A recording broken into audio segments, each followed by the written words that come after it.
42-year-old Cole Doherty has been embroiled in a fight with the Canada Revenue Agency for 3 years, going back to early 2023 when he filed his 2022 tax return. And then I went in to log in to file my tax return.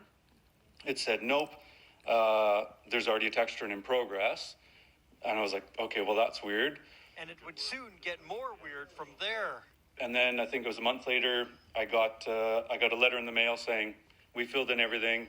Here's a refund of $17,500 or whatever it was. And at that point, I was like, oh, okay, I better call somebody. The refund check was clearly meant to go to the scammer, but came to Cole instead. The CRA said to return it, which he did, but he eventually gets locked out of his CRA online account because they don't believe it's him anymore. I guess my account had been sent to the fraud department, spoke to the fraud department. She said, yep, your account's actually been flagged as fraud. I said, okay, so if that filing was flagged as fraud, why did you guys complete it? Why did you send out a check?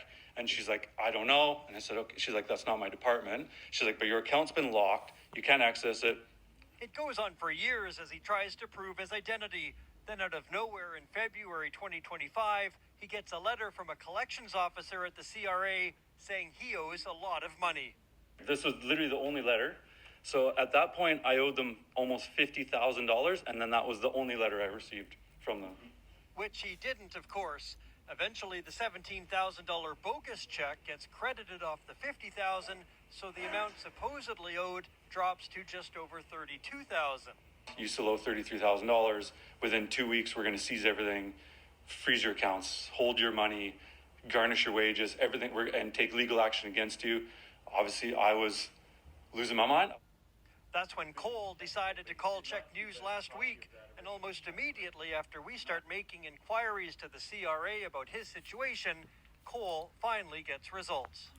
Miraculously, after you sent your stuff away, the next day, I got a call from the exact same lady.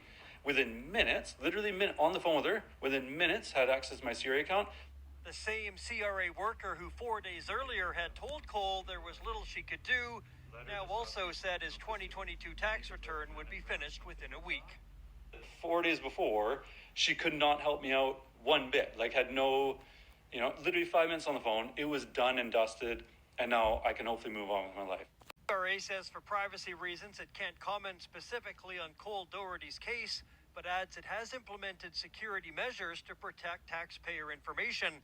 It adds Canadians are encouraged to take proactive steps to protect their CRA accounts, such as monitoring for suspicious activity and regularly updating their passwords.